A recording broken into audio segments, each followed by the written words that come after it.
네, 안녕하세요. 반갑습니다. 주식 쉽고 간단하게 핵심만 알려드리는 박 대표입니다. 자, 이번 시간에는 이제 주식 2차 전지, 그 중에서도 이 대장주라고 볼 수 있는 에코프로 BM에 대해서 말씀을 드릴 텐데요. 이 에코프로 BM 2차 전지 소재이죠. 2차 전지 소재인데, 그 중에서도 이제 대장주 역할을 보여주고 있습니다. 2차 전지가 다시 시장에서 주목을 받고 있는데, 지난 2023년도에 놀라울 정도로 2차 전지가 급등을 보였었고, 그 중심에는 뭐가 있었다? 바로 이 에코프로 BM이 있었죠.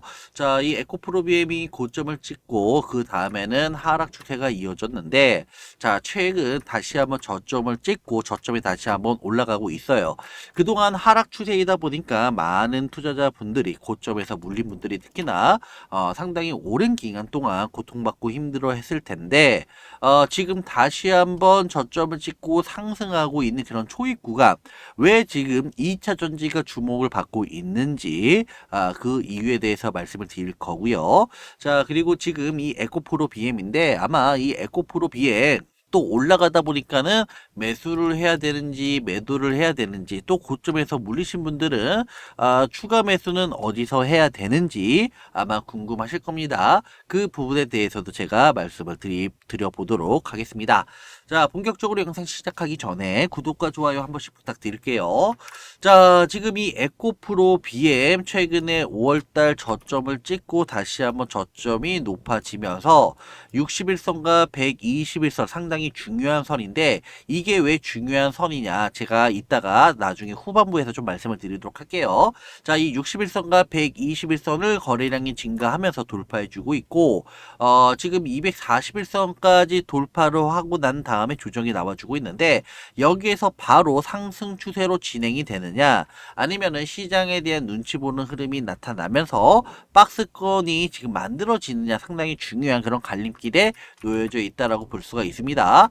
지금 현재 보시게 되면은 직전 고점을 돌파하지 못하고 딱 이 매물대에서 조정을 보여주고 있는데, 이런 흐름이라면은 짧으면은 10만 원, 추가적으로는 좀 8만 원 부근까지도 조정을 염두에 두셔야 돼요. 하지만 오히려 이 조정은 뭐다? 여러분들한테는 싸게 잡을 수 있는 기회가 될 것이다라고 말씀을 드릴 수가 있습니다. 제가 왜 이렇게 말씀을 드리느냐? 최근에 이 에코프로 BM이 깜짝 실적을 발표를 했어요. 자, 이 2차 전지 대장주 에코프로 BM이 깜짝 실적을 발표를 하면서 긍정적으로 지금 나왔는데, 전기차 캐즘의 배터리 소재사들이 힘든 시기를 보냈죠. 포스코 퓨처엠이라던가 LNF. 자, 포스코 퓨처엠은 영업이익이 8억 원, 그리고 지금 그 LNF 같은 경우에는 영업이익이 마이너스 무려 1,200억 원이 됩니다. 근데 그 중에서 지금 에코프로 BM 같은 경우에서는 지금 이 3사 중에서 가장 높은 영업이익을 기록을 했고요.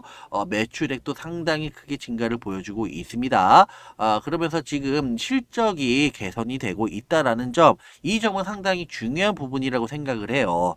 자, 지금 이 에코프로 BM 지금 경쟁사들에 대비해서 매출과 영업이익이 상당히 경쟁사들 대비 압도를 보였는데, 2분기 연속 흑자를 기록을 했고 양극재 3사 중 가장 높은 영업이익을 발표를 했습니다. 자, 세부적으로 살펴보면은 전기차, 자, 이 전기차에서 매출은 6%, 그리고 전동 공구용은 51%, 그리고 요즘 이슈가 되고 있는 ESS, 자, 바로 이 에너지 저장 시스템이죠. 무려 100% 증가를 보였고요. 자, 전체 매출은 전분기 대비 24%나 증가를 했는데, 조금 아쉬웠던 부분은 전년 동기 대비 비해서는 4% 감소를 보였습니다. 특히나 지금 이 인도네시아에 대한 투자 성과가 크게 이 영업이익을 차지를 했는데, 490억 원에서 이 490억 원에서 무려 이 인도네시아에 대한 영업이익이 400억 원을 기록을 했죠. 하지만 여기에 대한 부분은 뭐다? 조금 일회성이라는 좀 인식이 강합니다. 물론 지금 2분기에 대해서 끝나지는 않을 거예요. 아마 3분기까지는 이 영업이익에 대한 비중이 그대로 이어질 것으로 볼 수 있는데, 뭐 4분기라던가 내년까지 이어질지는 솔직히 조금 쉽지는 않을 것 같다, 이렇게 보고 있고요. 자, 그래서 이렇게 실적을 발표하면서 일단은 에코프로 BM 진짜 어려운 시기, 긴 터널은 지났다라고 말씀을 드릴 수가 있습니다. 자, 그래서 이 에코프로 BM 실적을 전체적으로 보시게 되면은 2024년도에 영업이익이 적자였고 매출액도 2023년도 대비해서는 상당히 많이 줄었어요. 근데 이번 올해 들어서 1분기에 영업이익이 흑자로 전환됐다라는 점, 그리고 이번 2분기에는 인도네시아에 대한 투자 수익권으로 인해서 영업이익이 400억 정도 지금 있지만은 그래도 크게 개선이 됐다라는 점, 그리고 향후에 대한 시장 전망치도 매출액이나 영업이익이 크게 전망될 것으로 기대가 되고 있기 때문에 여러분들 지금 앞으로는 지금 이제는 뭐다 저점을 찍고 좋은 일만 남지 않았을까 이렇게 말씀을 드릴 수가 있습니다. 더군다나 지금 리튬 가격 또한 올라가고 있는 모습이죠. 자, 이 리튬 가격이 올라가고 있는데 리튬 가격이 올라가면서 관련주인 리튬 포어스라던가 하이드로 리튬이라던가 이쪽 관련주들이 또 한 번 부각을 받고 있습니다. 리튬 가격으로 지금 리튬 포어스 하이드로 리튬 그리고 또 뭐가 있다? 에코프로 BM에게도 상당히 긍정적으로 지금 이슈거리이기 때문에 에코프로 BM도 여기에 대한 호재로 인식할 수가 있고요. 또한 중국 벡터리 기업 CATL이 중국 리튬 강산 채굴을 중단하면서 앞으로 리튬에 대한 가격은 뭐다? 더욱더 올라갈 수 있다라는 점 여러분들 상당히 기대감 또한 형성될 수 있습니다.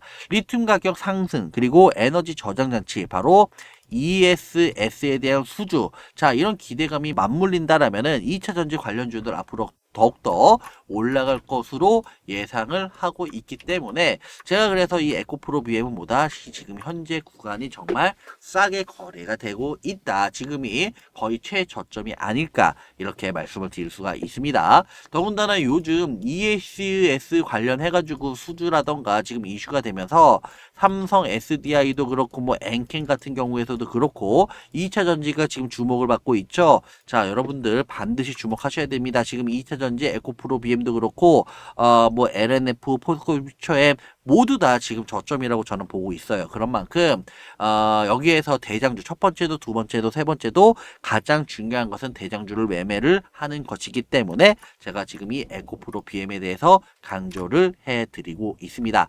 또한 이 에코프로 BM 뭐가 있어요? 컨퍼런스 콜에서 지금 이 코스프에 대한 이전 상장 이슈도 지금 나오고 있죠. 지금 이 이전 상장이 된다라면은 아무래도 코스닥 같은 경우에서는 지금 이 중소기업 벤처라는 이미지가 강해요. 이 에코프로비엠이 코스닥에서는 시총 2위를 기록하고 있지만은 여기에서 코스피로 이전 상장할 경우 이제는 뭐다 대기업이라는 이미지가 있습니다. 안정적인 이미지. 그리고 코스피 시장에 유입됨으로써 이제 패시브 자금이라던가 ETF 펀드 그리고 기관이라던가 외국인에 대한 자금이 더욱더 늘어날 수 있기 때문에 무엇보다 안정적인 주가 흐름을 기대해 볼 수가 있습니다. 자, 더군다나 지금 현재 미국에서는 금리 동결이 이어지고 있죠. 우리나라도 뭐 마찬가지이기는 하지만 앞으로는 금리 인하에 대한 이야기가 계속 나오고 있는 시점이기 때문에 진짜 금리 인하가 인하될 경우 어떻게 된다? 우리나라에서 떠났던 외국인까지 다시 한번 들어온다라면은 지금 가장 핫한 2차 전지, 자 이쪽으로 또 한번 자금 유입, 수급이 또다시 개선될 수 있다라는 점. 그러니까는 이제는 악재, 불확실성 이거는 모두 끝났다 이거. 이제는 좋은 일만 남았기 때문에 에코프로 BM보다 떨어지면 떨어질수록 여러분들은 관심권에 둬야 되는 부분이고 대신 절대 한 번에 큰 비중을 한 번에 들어가는 것이 아니라 분할로 쪼개가지고 들어가야 된다. 고점에 물리신 분들도 마찬가지예요. 그래야지만 평균 단가는 낮추고 비중은 높아지면서 올라갈 때 정말 큰 수익률을 기록할 수가 있습니다. 그러니 절대로 여러분들 한 번에 들어가지 마시고 쪼개서 분할로 들어가셔야지 리스크도 최소화할 수 있고 그리고 수익은 극대화할 수 있다라는 점 가슴 깊이 새겨두시기 바라겠습니다. 자, 그래서 지금 이 에코프로비행 같은 경우에서는 떨어지면 떨어질수록 일단은 좀 접근한다는 방식 하시면 좋을 것 같고요. 제가 아까 이동평균선에 대해서 말씀을 드렸잖아요. 61선 중요하고 121선에 대해서 말씀을 드렸는데 보통 61선 같은 경우에서는 우리가 수급선이라고 부르고 있고요. 그리고 121선은 경기선이라고 이야기를 하죠. 60일은 여러분들 바로 3개월이죠. 3개월을 이야기하는 거고, 그리고 121선은 6개월을 이야기합니다. 이 3개월, 여러분들 기업들은 3개월마다 뭘 발표를 하죠? 바로 분기 보고서, 바로 이제는 실적을 발표를 하죠. 그리고 61선은 121선은 뭐다? 경기선은 6개월은 바로 반기 보고서이다. 반기 보고서. 자, 그렇기 때문에 여기에 대한 부분도 여러분들 중요한데, 이 여기에 대한 실적이 지금은 부정적이고 안 좋게 나오더라도 향후에 대한 전망이 긍정적일 경우에서는 외국인과 그리고 기관에 대한 자금이 유입이 될 수 있습니다. 그래서 61선 위에 주가가 형성이 된다라는 것은 향후에 대한 전망이 긍정적이라는 것이고, 이 반기 보고서도 마찬가지예요. 121선 경기선, 121선 위에 주가가 머물러 있다는 것은 향후에 대한 반기가 보다 긍정적으로 해석할 수가 있다. 그래서 여기에서 외국인과 기관에 대한 주가 유입이 이제 수급이 유입이 더욱더 들어올 수 있기 때문에 주가는 더욱더 상승할 수 있다는 점.